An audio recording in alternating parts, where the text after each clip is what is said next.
Bom, pessoal, dando continuidade à minha série especial de One Piece aí no canal, eu vou trazer agora o arco da Nami e também da Ilha dos Homens Peixe, todo o plot que envolve ela, o Arlong, a Otohime, a questão de como o governo de One Piece fomenta o racismo e as tensões raciais entre homens, peixes e humanos no mundo de One Piece.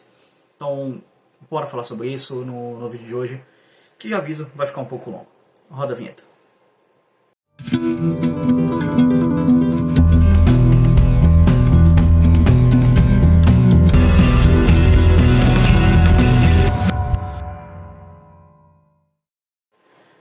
E aí pessoal, beleza? Bem-vindos ao canal Libertário 013, meu nome é Caio. Esse é um canal de viés austro-libertário, eu falo sobre economia, filosofia, política e ética por essa perspectiva. E também sobre animes, mangás, cultura pop de maneira geral, quando tem alguma coisa que dá para ser analisada com um viés libertário. Eu estou fazendo uma série especial sobre One Piece, na verdade é um remake de uma série que eu já fiz, mas agora com thumbs, com edição melhor, enfim. Na época eu não fazia essas coisas, então né, agora o canal está bem melhor. Então eu decidi refazer isso aí. Também aconteceu muito mais coisa em One Piece nos últimos, acho que faz 3 anos mais ou menos que eu fiz a série, então vamos atualizar também de certa forma e fazer os vídeos antigos ficarem melhores, né? Eu vou dividir isso aqui basicamente em duas partes. A primeira parte eu vou tratar do arco da Nami e mostrar como que o Arlong e todo o arco dela é uma perfeita analogia para como estados surgem, como governos são organizações criminosas de bandidos estacionários independentemente. E o Arlong é um perfeito exemplo disso, como ele chega e opera. E a segunda parte desse vídeo ela vai ser basicamente para falar sobre como o governo do mundo de One Piece, o governo mundial de One Piece, que é um governo totalitário, ele criou um monstro como o Arlong, e esse monstro como o Arlong basicamente é resultado do governo fomentar tensões raciais entre humanos e homens-peixes por ações do governo. Então, vamos dar início aí na primeira parte, né, como eu falei, na questão da Nami. O que acontece no arco da Nami? Só deixando claro, antes de começar a entrar na parte da história, esse vídeo terá spoilers, tá? É meio óbvio, mas tem que dizer, se você não viu One Piece ou se você não se importa com spoilers, daqui desse ponto em diante haverão spoilers, então fique ciente disso. Bom, o que acontece no arco da Nami, basicamente? A Nami é a navegadora do bando, né? Ela é introduzida bem no comecinho, acho que se eu não me engano ela aparece no segundo ou terceiro capítulo já. E aí ela basicamente tem um plot que ela trabalha secretamente para o Arlong e ela tá juntando dinheiro, roubando de piratas, ela tem essa premissa que ela é uma ladra que rouba de piratas, para poder juntar dinheiro e pagar 100 milhões de beris, que é a moeda corrente do mundo de One Piece, para poder basicamente se livrar do Arlong e o Arlong ir embora. E ela é uma navegadora, né? Ela é a navegadora do bando, né, na verdade. E ela também é uma cartógrafa extremamente habilidosa. Ela desenha mapas muito bem. Então, temos esse arco estabelecido. Ela conhece o Luffy, conhece o Zoro, o pessoal, e depois acaba traindo eles, voltando pro Arlong. E ali, basicamente, se desenrola e você começa a entender melhor o passado dela. O que acontece, basicamente? Ela tem uma relação com a Belemere, que é a mãe dela, e a Nojiko, que é a irmã adotiva dela. Elas são ambas adotadas. E elas têm uma vida assim relativamente simples, elas não são lá muito ricas. A Nami ela acaba roubando livros, né, roubando assim, entre aspas, né? Ela pega o livro sem ninguém saber e depois ela devolve, mas é meio que um roubo, entre aspas. Ela rouba os livros da biblioteca para poder ler, estudar cartografia, e a mãe dela não tem dinheiro para comprar. E meio que assim, o dono da biblioteca, né, que é o... Eu esqueci o nome dele agora, mas é o tiozinho do catavento, que tem o catavento na cabeça que fica girando. Que até o Luffy tem a ideia de usar o golpe do catavento. Que ele usa no... Acho que é o Imo, né, se eu não me engano. Não, não é o Imo. Ah, eu não lembro. Ele usa lá no boi, lá, no peixe boi lá. E aí depois joga o boi pra longe e o idiota fica preso. Aí o Arlong joga ele na água. Essa cena é engraçada. Essas lutas de One Piece do começo eu sinto falta, que era muito tosco, mano. O Arlong simplesmente enfia a mão ali e joga o bloco do Luffy. E o idiota fica preso no mar. Ele é muito retardado. Aí o que acaba acontecendo é que você tem, tipo, esse cara, o tiozinho do catavento, ele não se importa, então meio que é bem roubo, né, enfim. E aí você tem a Nami estabelecida, você entende a motivação dela, por que ela quer fazer aquilo e tal. E você entende que ela é pobre. E esse fato dela ser pobre vai ser uma coisa relevante quando o maldito do Arlong chega. E assim, quando o Arlong chega, aquilo ali é o puro suco do que é a formação de um Estado. Isso é perfeito. Não tem como descrever de outra forma a não ser perfeição. É o melhor exemplo que você tem da formação de um Estado, talvez na cultura pop de maneira geral. O Arlong chega e ele estabelece uma lei. Vocês vão pagar 50 mil beris por cada adulto, 100 mil beris para cada pessoa mais velha, para cada adulto. Ou 50 mil beris para crianças, 100 mil para adultos. Quem não pagar, morre. E aí simplesmente ele, como sendo alguém muito mais forte do que pessoas comuns, né? Ele é um tritão. Ele é cerca de 20 vezes mais forte do que um humano comum no mundo de One Piece. Ninguém é poderoso o suficiente para resistir a ele. Então, ele tem pensamentos profundamente racistas, profundamente supremacistas. Ele sempre se refere com desprezo, com nojo aos humanos, dizendo: esses seres inferiores que não conseguem respirar debaixo d'água, vocês são lixo, que são mais fracos que eu. Então, ele tem esse discurso supremacista e racista em relação aos humanos. Ele defende que os tritões, acho que é tritões ou tritões, enfim, não sei, talvez eu fale um ou outro. Os tritões são a raça superior. Então, você vê que o cara é um puta vilão, assim, maluco, com esse viés supremacista, racista com os humanos. Só que depois mais pra frente, você vai entender por que ele é assim, né? Mas, por enquanto, vamos continuar na parte 1. E aí, o que acaba acontecendo? Ele estabelece essa ditadura, ou seja, esse Estado. Chega na casa da Belemere, que ele vê que tem mais gente ali, né? Que ele chega no vilarejo, a casa da Belemere, que é onde a Nami mora, é mais longe. E ali a Belemere pega o dinheiro, né? 100 mil beris e paga o Arlong, só que ela fala que ela tem uma família, que ela não vai negar que tem uma família, porque ela tem toda uma relação de gostar de ser mãe e tudo mais. E aí o Arlong simplesmente mete uma bala na cabeça dela na frente da Nami e da Nojiko. Então você já vê que tipo, a Nami ela tem um passado bastante pesado, porque ela tem que trabalhar com o assassino que matou a mãe dela na frente dela.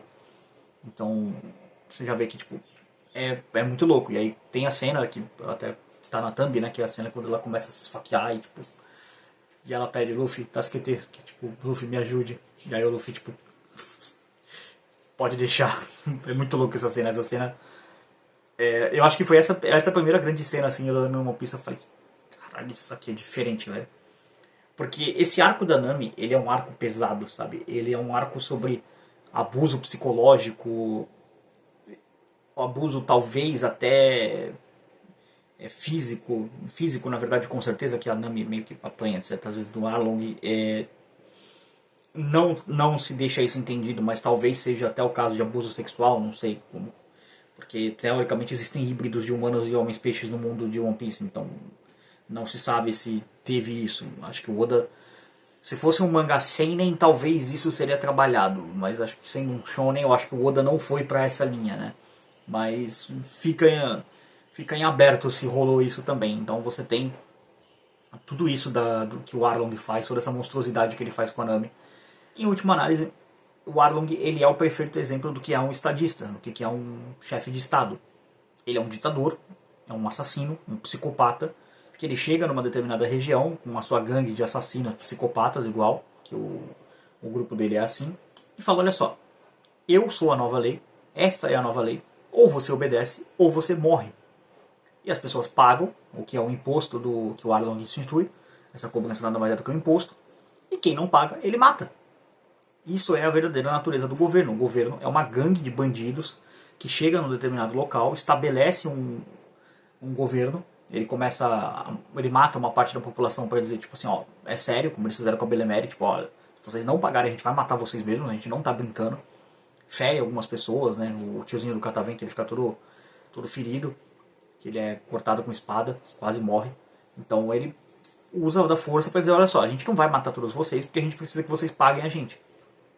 E aí, tudo isso acontecendo, e o que seria, em tese, o verdadeiro governo, que é o governo mundial com a polícia do mundo de One Piece, que é a Marinha, que deveria proteger aquelas pessoas de um psicopata assassino como Arlong, isso não acontece. Porque, de novo, a função do governo, ela não é proteger as pessoas, ela é oprimir as pessoas. O governo exige 100% para roubar e oprimir as pessoas. Tanto que, quando a Nami finalmente junta os 100 milhões, ela é roubada, o dinheiro dela é roubado por um funcionário do governo, por um cara da polícia do governo, né, que é um capitão lá, que é o capitão, acho que é Nezuki, né, se eu não me engano, o que tem um bigodinho de rato lá, que é o capitão, que parece um rato. Ele rouba o dinheiro da Nami porque o Arlong cagueta onde tá o dinheiro, e aí depois ele fala, foda-se, se você quiser, você junta de novo. E ele nunca ia deixar a Nami ir embora, né? O Arlong, ele escravizava a Nami, essa é a verdade. E assim, o Estado, ele nunca vai deixar você ir embora, porque você é a fonte de renda do Estado, em última análise. Você é a vaca que dá leite pro Estado. Então o Estado nunca vai deixar você sair de dentro do curral. Pode ver, quando você vai tentar pegar um passaporte para sair do Estado, o Estado, se você não tiver em dia aí, sei lá, não votou na última eleição, você já não sai do país. Você não tomou, sei lá, tal substância, também não sai do país. Se você não tirar o passaporte, você não sai do país. Então, em última análise, o governo de One Piece é muito parecido com o governo do Arlong, né? Na verdade, é muito parecido com o governo nosso. E o governo de One Piece também é muito parecido com, especificamente, o governo brasileiro, com controle de informação, censura, prisão de pessoas, enfim. E isso, basicamente, é vamos chamar assim, o ato 1 desse vídeo. Vamos para a segunda parte, que é o que conecta o Arlong, o porquê que ele foi ali, e como o governo de One Piece criou um monstro como o Arlong. Existe um herói em One Piece que é um cara que eu gosto bastante, é um dos personagens que eu acho mais interessante, que é o Fisher Tiger. Que ele foi um cara que ele tentou lutar contra a escravidão dos homens-peixe, contra o racismo no mundo de One Piece, pela via bélica, vamos colocar assim, pela porrada, e ao mesmo tempo você tem a princesa Otohime, que também está no Thumb, que é uma personagem também que eu gosto bastante, acho que ela é muito interessante. E você vê que eles são analogias no mundo real a Malcolm X e Martin Luther King. Porque um tentou combater o racismo pela via da porrada, da violência, e o outro tentou combater o racismo pela via da passividade, do discurso, do convencimento, da paz.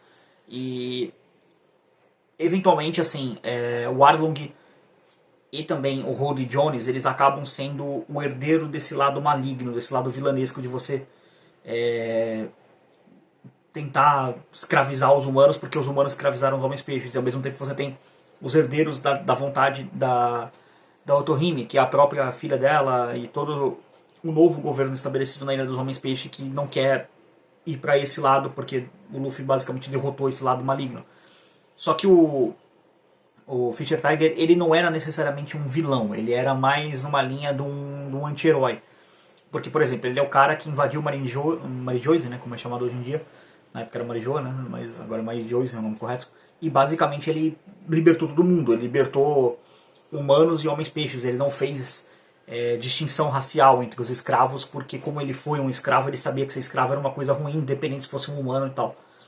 E ele acaba sendo traído e morto por agentes do governo, né, o que viriam a ser almirantes no futuro, né. E ele poderia ter sido salvo, mas ele se recusa a ser salvo por causa que ele não queria receber o sangue dos humanos que o traiu. Então ele morre pelo orgulho dele. E o Arlong vê aquilo, ele era da tripulação dos Homens-Peixes, e ele fica puto com aquilo e acaba indo na cruzada racista dele, absorvendo esse mal, esse racismo, essa supremacia, e acaba indo parar na Ilha da Nami depois de uma briga com o Jinbei, que era um cara que ia mais na linha pacifista, de tentar resolver as coisas no diálogo e tudo mais. Então você vê que tem essa dualidade entre os dois, e claramente o Oda certamente ele deve ter se inspirado na questão do Malcolm X, os Panteras Negras e tudo mais, versus o Martin Luther King, que claramente é o que é a Otohime. Ela fazia muitos discursos contra isso, e é interessante como você vê que o governo no mundo de One Piece, ele segrega os tritãos, não deixa eles participarem, por exemplo, das reuniões, que é como se fosse uma cúpula do G20 hoje em dia, comparando com o nosso mundo. Tem uma reunião dessa, que é chamada de Reverie, e as pessoas se reúnem, os governantes se reúnem, e os governantes dos Homens-Peixes, eles não têm direito de participar dessa reunião, porque eles são tratados como sub-humanos. E todo o plot da Rainha Otohime é que ela acredita que os humanos e os Homens-Peixes não são tão diferentes assim, que eles podem conviver pacificamente se ignorar as diferenças físicas, né, que eles têm, e tentar viver de boa. Só que o problema é que com a anuência do governo, os homens-peixe são escravizados, vendidos em leilão e tudo mais, porque você vê que tem participação de agentes corruptos do governo. Não que o governo não seja corrupto, mas você vê que toda a tensão racial construída no mundo de One Piece, ela é construída em cima desse fato, de você ter o governo elevando as tensões raciais, o governo segregando os tritões, e aí você tem dois grupos tentando, um na base da porrada, o outro na base do diálogo, que é a Otohime. E eu acho muito interessante como ela era extremamente apaixonada por esse discurso de liberdade, de igualdade entre as raças, de tipo, cara, vamos tentar viver junto, não precisa a gente viver aqui no fundo do mar, que os tritões moram no fundo do mar, né? Vamos tentar conviver as raças em paz. Ela sempre fica pedindo assinatura para as pessoas, discursando na praça, tipo, ela é meio que a maluca que sobe no caixote, sabe, fica discursando, ela fica fazendo isso o tempo todo, mesmo sendo uma rainha da nobreza. Em tese ela poderia, tipo, dane-se, eu vivo bem, mas ela não é esse tipo de pessoa, sabe? Ela é uma, em última análise, assim, ela é uma grande personagem, muito bem construída, sabe? E todo o plot da morte dela é bastante triste. E você vê como, tipo, ela vai tentando influenciar as pessoas, influenciar as pessoas, influenciar as pessoas o tempo todo. E um conceito que você tem em One Piece muito forte é o conceito da vontade herdada. De como, quando uma pessoa morre, ela não realmente morre, ela passa a vontade dela para outras pessoas. Um dia, na ilha, chega um dos Tenryubitos, que são basicamente um dos grandes nobres mundiais. Os caras usam um círculo na cabeça, assim, como se fosse uma roupa de espaço, como é que fala? De astronauta, para não respirar o mesmo ar que os humanos. Eles consideram superiores, eles são herdeiros da família que fundou o governo mundial, então eles são putamente arrogantes pra caramba. E você vê que as ações da Otohime, elas mudam o coração de um cara desses. Eu esqueci o nome dele agora, acho que é São Charles, eu não lembro agora. Mas enfim, ele chega na ilha todo ferrado porque o navio dele deu ruim. E ele é todo racista, daquele discurso, seus peixes malditos, me salvem, que não sei o que, blá blá blá blá blá. E a Otohime, tipo, todo mundo quer matar o cara, porque, tipo, pô, o cara é um puta racista do caralho, tá sendo uma cuzão, as pessoas estão tentando ajudar ele atira na Rainha Otohime, e mesmo ferida, tipo, ela toma um tiro no ombro, ela, não, vamos ajudar esse cara, não sei o que, vamos ajudar, não sei o que.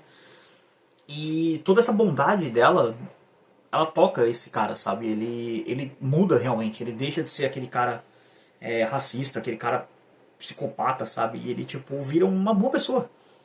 E futuramente, na obra, você vê que isso dá certo, porque ele acaba protegendo a Shirahoshi, né, a Princesa Sereia, de ser capturada por um dos Tenryubitos. O Tenryubito dá uma porrada nele, assim, fala, cara, tu não vai capturar ela. Entendeu? Pô, tua mãe me salvou, sou grato a vocês. E aí, o que ela acaba conseguindo com isso? Que esse Tenryubito vote pelos tritões e poderem participar do Reverie, sabe? Então, sendo um Tenryubito, o voto dele tem um peso muito grande, que é um dos nobres mundiais. Então você vê que esse cara foi transformado por essa bondade da rainha. E é muito louco, porque assim, isso em última análise é uma questão de como combater o racismo, sabe? E eu sou um cara muito mais assim, de que pra mim, uma pessoa racista ou ela é burra, ou ela é simplesmente má. Se ela é burra, é o nosso trabalho educar essa pessoa. O cara o Tenryubito em questão, ele não era uma pessoa má, ele só era uma pessoa burra. Ele reproduzia esse comportamento preconceituoso que ele aprendeu na vida inteira dele. Era a única coisa que ele aprendeu. Ele nunca conviveu com pessoas da qual ele tinha o preconceito, e quando ele conviveu, ele viu, pô, essa gente é boa, essas pessoas são de bom coração, não tem sentido eu ser uma pessoa assim, e ele mudou. Então ele foi educado a mudar. Ele teve essa mudança. Agora quem é ruim mesmo tipo, cara, é o Rod Jones, é o Arlong, esses caras são incorrigíveis, esses caras não adianta você tentar argumentar com eles, tentar curar a burrice deles, porque o racismo deles não vem da burrice, o racismo deles vem da maldade mesmo, do cara ser ruim, sabe? E essas pessoas não adianta gastar saliva com elas, realmente segregação e acabou, boicotar, entendeu? Porque também violência não adianta, porque só vai piorar a situação. Em última análise, os movimentos raciais de esquerda, assim, que eles querem acabar com o racismo, ao meu ver, eles tentam fazer isso de uma maneira incorreta. Primeiro que eles não focam em em tentar conversar com pessoas com pensamentos racistas para tipo, ei, olha só, senta aqui, vamos conversar porque você tá errado, isso aqui não tá certo, tal. Eles não tentam fazer isso, eles só ficam gritando histericamente, chamando a pessoa de racista, de qualquer coisa que seja. E isso não é construir um diálogo, sabe? Se você chega para uma pessoa que já tem uma predisposição, um preconceito com você, com o que você defende, e você chega gritando, xingando ela, você não vai convencer essa pessoa. Você está sendo idiota. Pelo contrário, você vai deixar ela pior, sabe? Então, ao meu ver, a esquerda ela é péssima em combater o racismo porque ela não consegue entender que, assim, você pode tentar conversar com uma pessoa que tem pensamento racista numa boa, tentar explicar pra ela por que ela tá errada, dar exemplo, falar, olha só, não, isso aqui tá errado, tal, não tem... Porque às vezes até tem uma base pseudocientífica de soberania racial no meio, enfim, tem vários motivos que levam as pessoas a aderir a discurso racista. E assim, tenta, pelo menos, a princípio, vamos tentar o diálogo. Ah, o cara mesmo assim não quis. Aí, cara, é boicote. Aí entra o que eu discordo da esquerda, que a esquerda fica falando, fogo no racista, e eles não falam isso como figura de linguagem, tá? Eles realmente defendem matar racista. E aí, pra mim, isso é violência, isso é injustificável. Até racistas têm direito à propriedade privada, infelizmente. Talvez seja uma das coisas ruins da ética libertária, mas é o que é, até o esgoto da humanidade tem direito à propriedade privada. Então o que a gente tem que fazer com esses caras? Bom, já que a gente tentou educar você, tentou conversar, tentou explicar numa boa, e você não quer o diálogo, você não é uma pessoa que está disposta a ouvir argumentos, razão, lógica, então a gente vai começar a tratar você como lixo, como um sub-humano. A gente vai excluir você da sociedade, vai boicotar você. Aí assim, isso é feito, de certa forma, é feito um pouco no mundo de One Piece, voltando para trazer aqui para a trama, e isso acaba dando um belo de um problema, que foi o grupo dos novos piratas dos Homens Peixes, que é o grupo comandado pelo Rod Jones, que é o grande vilão do arco da Ilha dos Homens Peixes. Que esse cara basicamente é um psicopata assim num nível acima do Arlong. O Arlong, por mais monstruoso que ele fosse, você ainda consegue ter algum grau de empatia por ele quando você entende por que ele se tornou daquele jeito, ao ver o capitão dele ser morto, que ele era um cara muito próximo ao Fisher Tiger. Você entende, você fala, cara, eu entendo da onde vem o teu ódio aos humanos, o teu racismo, teu discurso supremacista, eu consigo entender. Agora, a resposta do Rhodey é brutal, sabe? Quando eu não lembro agora o nome do personagem, desculpa, é muito personagem de One Piece, eu não lembro todos, mas é o... acho que é o Fukaboshi, ou... acho que talvez seja o Fukaboshi, enfim, eu não lembro. É o cara lá que é o filho, acho que é o filho mais velho do Rei Netuno, que é o cara que é o mais grandão, que é o mais porradeiro, né? Você vê que ele é mais forte. Ele tá saindo na porrada com o Rory, assim, e ele tipo, pergunta pro Rory, cara, porra, o que os humanos, tipo, ele dá um chacoalhão nele assim, porra, o que os humanos fizeram pra você, cara? Por que você é assim? Por que você odeia tanto humano? E a resposta dele é tipo, Nanimonai, que é tipo, nada. Então, tipo, ele fala isso pro Luffy e você sente o pesar, sabe? O dublador japonês, eu espero que quando dublarem também em português passem isso, porque você sente o pesar na voz do dublador, ele passando tipo, cara, esse cara é a pura escuridão, sabe? Esse cara é o puro mal. E o Luffy acaba derrotando ele, mas basicamente o bando dele foi criado nesse ambiente de odiar os humanos por nenhum motivo. Nenhum dos caras do bando do Rony, eles tiveram qualquer motivo para ter ódio aos humanos. Não é como o Arlong, que tinha um motivo para isso. Que viu o povo dele ser escravizado, viu o povo dele ser morto, o capitão que ele idolatrava ser morto por um humano, traído por um humano, morto por um humano.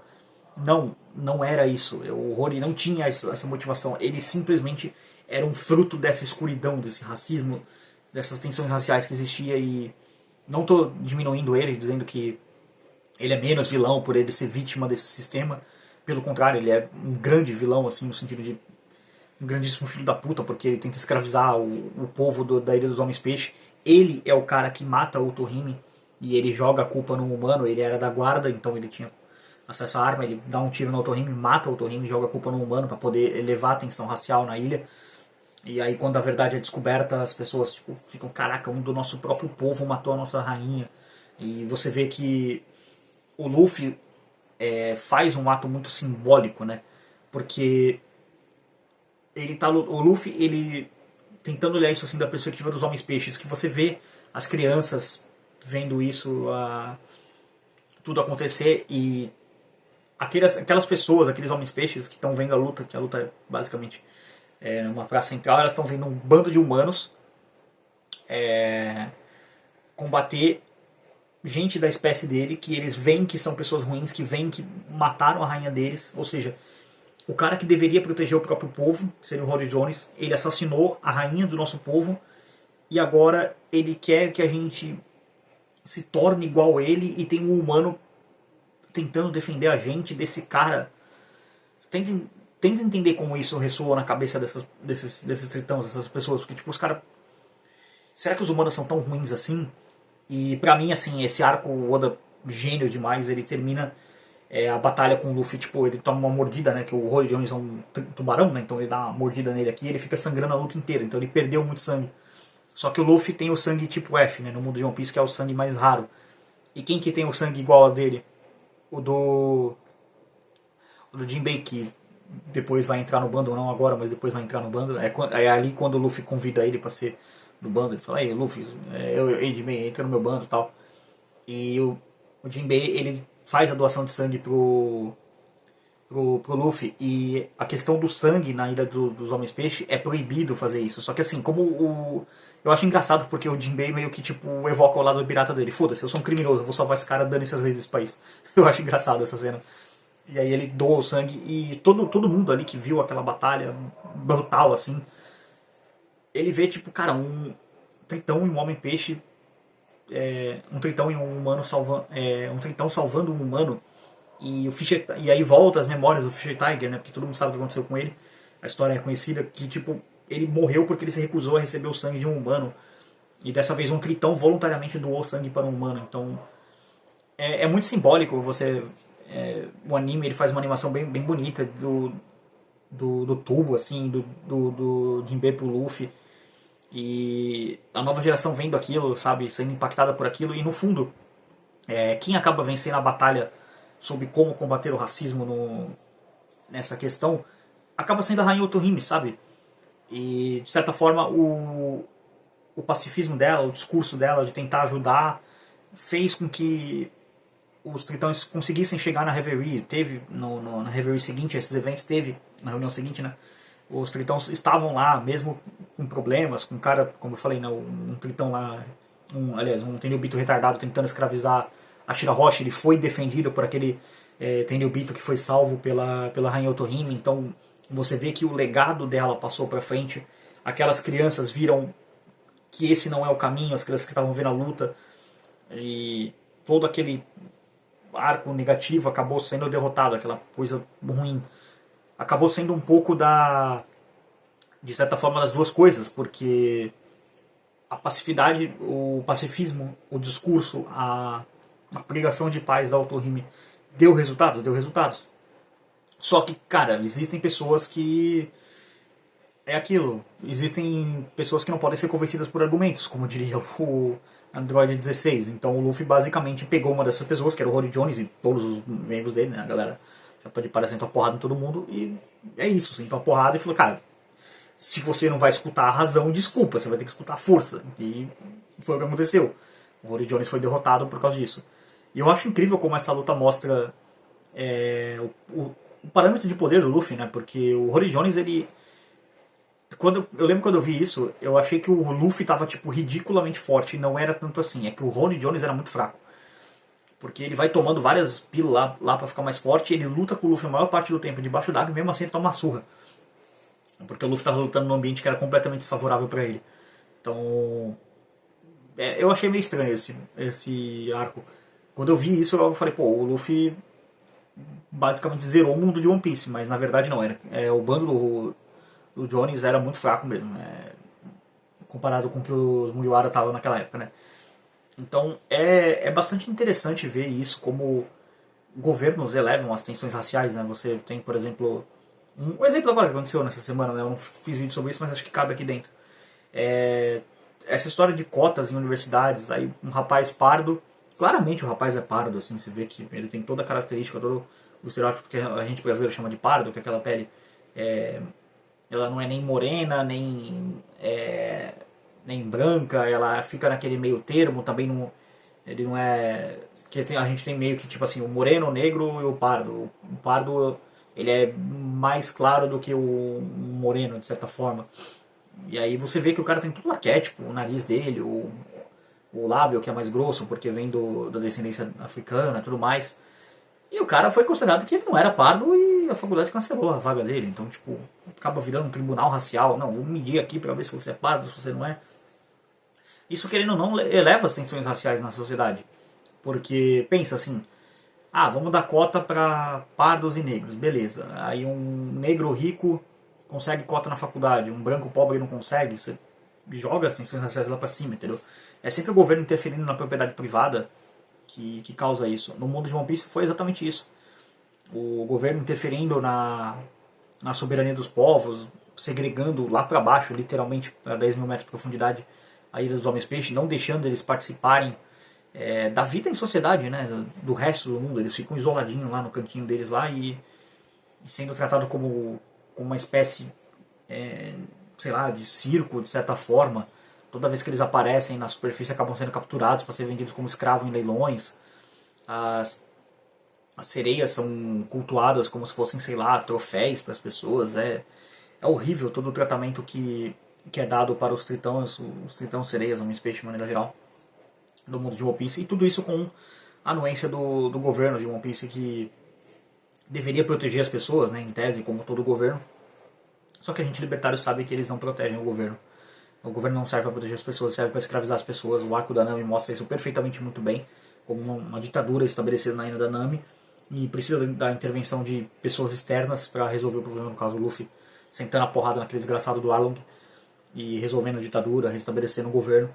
E o Luffy tem essa característica muito marcante, mas isso foi assunto da primeira parte desse vídeo, né? Isso aqui é basicamente uma série em diversas partes, que eu não estou fazendo um vídeo só, porque senão vai ficar gigante. Esse aqui já está grande, mas é muita coisa para falar. Então, eu vou deixar aqui na descrição a playlist do canal do K-Pop, né? Aqui você pode acompanhar na descrição. Vou deixar também os vídeos da série de One Piece, à medida que eles forem saindo eu vou atualizando. Esse aqui eu não sei se vai ser o segundo ou o terceiro, ainda não decidi. Estou gravando e vendo como é que vai ser. Deixando aqui pra vocês estão vendo esse vídeo antes, independente de qual é a ordem dele, antes de quinta-feira. Se quinta-feira se confirmar as revelações do Vegapunk, do que ele está falando, eu vou fazer um review especial aqui no canal, analisando o que aconteceu e tudo mais, porque aparentemente eles vão revelar o que aconteceu no Século Perdido. E com certeza tem o dedo podre do governo lá, então, né, libertarianismo criticando o governo, então vamos lá. Se rolar isso aí, vai ter review aqui no canal do mangá, e falando sobre o arco de Egghead e aparentemente o grande plot revelado do mundo de One Piece, né? Então, quinta-feira vai ter esse vídeo aí especial, se essa revelação acontecer, mas também eu quero fazer um vídeo sobre Egghead também, de maneira geral. Se não acontecer, também vai ter um vídeo sobre Egghead. Se acontecer, vai ter um vídeo sobre Egghead e com isso também incluído, né? Sobre o plot de Egghead, ciência, avanço, tudo mais, como o governo retarda o progresso científico. Vai ser uma coisa bastante interessante para se falar sobre.